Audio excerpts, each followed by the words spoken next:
Welcome, Administrator Pekoske. We're Thank so you. excited you can join us for our luncheon today. Thanks. Great to be here. Yeah. Thank you. This week signals the 20th anniversary of TSA, which is really hard to imagine how many changes have occurred in our lives in the past 20 years. Yep. Talk to us about your three strategic objectives. Sure. So it's 20th year of TSA and also the 20th anniversary of 9/11. And one of the remarkable things about TSA was it was established literally a little over 2 months after 9/11. So that kind of goes right to the strategic objectives, because TSA was given enormous authority to secure the transportation sector after a significant national emergency had occurred. And so the three priorities that we have are really simple, straightforward. And we decided that when we put them together, when I say we put the strategy together with all of our partners and all of our stakeholders, because we all collectively wanted it to be a document that we collectively owned. And so we established three very straightforward strategic priorities. One is to improve security, obviously, and safeguard the transportation system. The second one is to accelerate action, because TSA was formed and was given authorities to be very nimble and very agile. And so we should look at a threat developing and be able to quickly provide mitigating measures to that threat. And so accelerating action in terms of our processes and in terms of our acquisitions was critically important, I think, for the future and for our future success. And the third strategic priority was a commit to our people, a very active, hey, we are committed to our people, 64,000 people in TSA. And with respect to our employees' interaction with the public, the traveling public, I would submit that there's no other federal agency that has the level of contact face-to-face with the American public and with the traveling public than we do.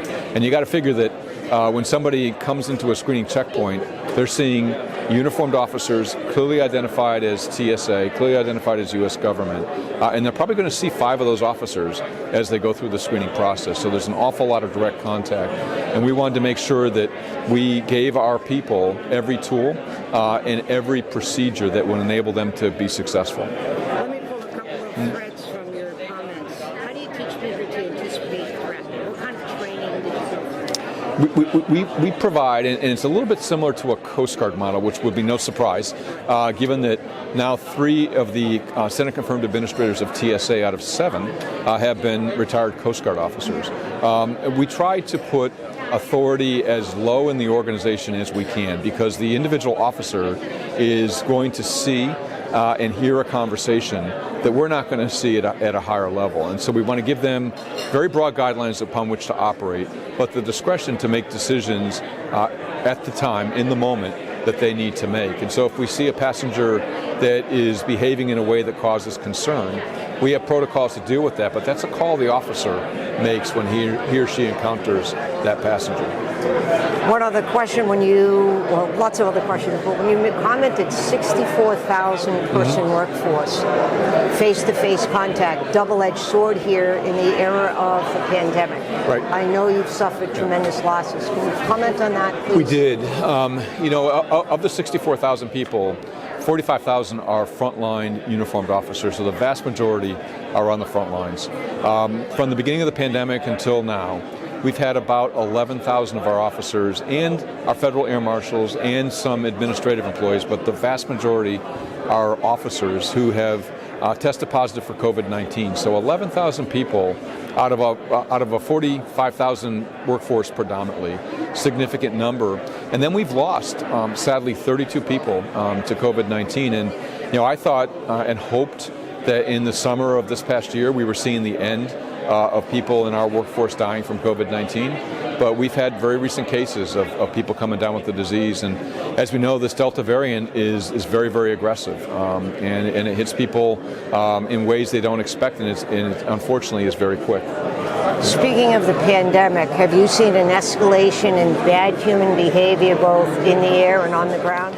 Yes, we've seen it both in the checkpoints and in the air. And the in the air piece is what most of the public sees through news media coverage, because that's a confined space and people have video capability everywhere now in this country. But the number of instances that, for example, when I first got into this job a little over 4 years ago, it was rare for me to see an in-flight disturbance. An in-flight disturbance back then was oftentimes somebody trying to go into the flight deck of an aircraft by knocking on the door usually. Oftentimes that was more confusion than an intent to breach the cockpit, or somebody that just had issues that was trying to open up a door, an exterior door to the aircraft in flight, which is physically impossible to do. But those were the kinds of things we'd see, maybe twice a month. Now, in late 2021, we're seeing in-flight disturbances that go above verbal disturbances. We still have, and the flight attendants deal with on a regular basis, just verbal disturbances from passengers. But we're seeing a steady level, almost at least one a day, sometimes more, depending on how many people are traveling in a given day, of disturbances in flight that involve physical interaction. Punching, pushing, choking, throwing, and sometimes it's between passengers, but oftentimes it's between a passenger and a flight attendant. Do you have internal de-escalation training? Yeah, we do, and we have the Federal Air Marshal Service within TSA. The Federal Air Marshal Service has historically worked very closely with the Association for Flight Attendants, AFA. AFA has been a great partner in this regard, and we do training with them to give them some self-defense training and also some de-escalation training, because the de-escalation piece is really important. And I got a question. I was doing some media this morning, and I got a question from one of the networks that said, "Hey, I'm a parent traveling with young children. If I see an altercation involving physical contact between passengers or between passengers and a flight attendant, what should I do?" And my answer back was, you should do two things. One is, if you can help de-escalate, de-escalate. And secondly, rely on the flight attendant to ask for help and their training. So, it's a significant concern of mine. It's a significant concern of Steve Dixon, who's the FAA administrator as well, because we both have regulatory authority and jurisdiction in aircraft in flight. 20 years in, what do you see the next 5 years being TSA? Yeah, 20 years in, it's hard to believe, actually. So the 19th, this coming Friday, President Bush signed the Aviation and Transportation Security Act at Ronald Reagan Airport, which established TSA. And then kind of an interesting part of the story is, in the law, it said that you, the new TSA, has to stand up federalized security in every single airport in the United States. 450 airports within 12 months. So, a truly Herculean effort to grow an agency from no employees to 60,000 and to federalize 450 some odd airports around the country. So an immense achievement on the part of the team that did that. What I see, though, for the future for the next 5, and so when we get to the 25th anniversary, TSA has gotten increasingly sophisticated over time. We have a very, very sophisticated aviation security system. But we still have threats to that system that we're concerned about. If you look at the way the threat dynamic has changed recently, in addition to foreign-based and foreign-inspired threats, we're looking at domestic terror threats, and we're also looking at cyber threats. And then you kind of overlay on it to your earlier question, Kathleen, about in-flight disturbances. I mean, there's just a general, sometimes pandemic, a resultant level of anxiety on the part of people, and people tend to want to act out on things that, 12 months ago, 18 months ago, would have been a non-issue, would have been something that people just experienced and figured, okay, this is not something I'm going to react to and let it go. Nowadays, it doesn't happen that way. So, I think we're going to become increasingly sophisticated on the aviation side for sure.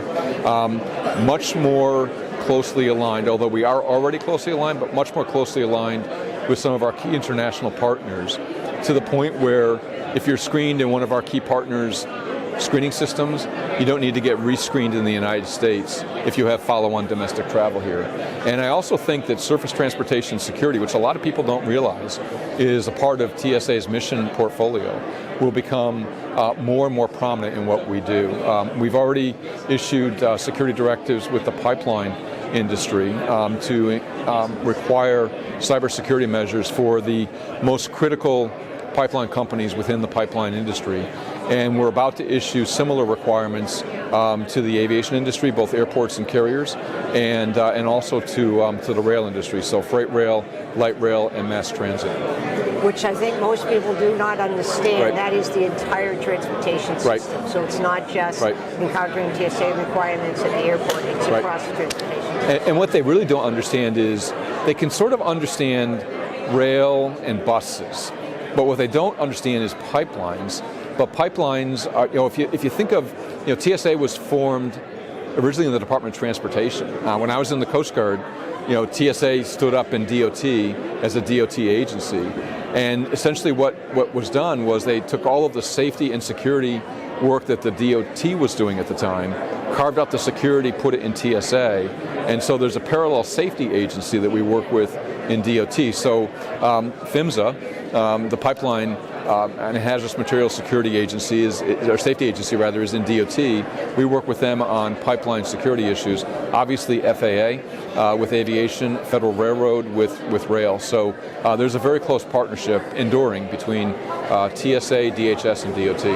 How about private sector and industry? I know that they have done in-kind services because everybody wants things to be better, Right. safer, and a better Right. world. Talk about industry partnerships. Terrific question, and both you and I have experience in InfraGard, public-private sector partnership, FBI sponsored, on critical infrastructure protection, and we've used a lot of the model from InfraGard and models that have occurred elsewhere in government, primarily from the Coast Guard, where we work very closely with the private sector or with other government agencies. Like, for example, just today I had a terrific meeting with the Port Authority of New York and New Jersey that owns and operates the 3 major New York City airports and the New York City bridges and transportation infrastructure.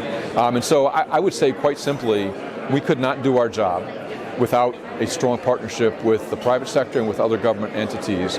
And we've gotten to the point, I'm really very happy with this, where if there's an incident in an airport, it's not a TSA incident or an American Airlines or United Airlines incident, or let's say here a Newark airport incident. It's a overall airport incident that we deal with collectively. So we rely on each other a lot. And I think we have very complementary roles to play. And plus, the private sector has been very generous in providing technology for us, because private sector can buy things in a different manner than the federal government can buy things, and they can do it with more speed than we can often do it. So we have a very good partnership with the private sector. You probably saw some news coverage of Delta Airlines, for example, their curb-to-curb biometric capability in Atlanta Airport and also in Detroit. And that was in partnership with us and with CBP to be able to provide that significant security enhancement and also a significant passenger experience enhancement. An idea of reservation to destination, frictionless, safe, easy for the traveling public. Yeah, it's going to be the less contact that we can have, the better, because the technology does not require contact, and the better detectability we can have. For example, we're night and day difference in terms of identity verification, which is a unique aspect of the American aviation security system. We're deploying X-ray systems in our checkpoints for carry-on bags that are state-of-the-art, backed by artificial intelligence, machine learning algorithms. And then now we're looking at some solutions for on-person screening, which will significantly reduce the number of pat-downs that we need to do and increase our ability to detect small items of concern that someone might be carrying on them. Interesting, and I think the traveling public, me being one of them, will really look forward to that. Well, and importantly, I agree, and our officers would really look forward to that too, because they do tens and tens of pat-downs in a given day, each person, and it's not something that they look forward to doing either. Okay. Yeah. So last question, the motto of the Coast Guard is always ready. What's the and I know you brought that mindset into TSA. Does TSA have a motto that your men and women live by every day? Our motto is not on my watch, and that's to every single person in TSA, remembering our 9/11 roots and what happened to this country in 9/11, and indeed what happened to the world as a result of 9/11, that we are committed that while we're on watch, it's not going to happen on our watch. And it takes a collective effort to be able to do it. Correct. Right. Thank you.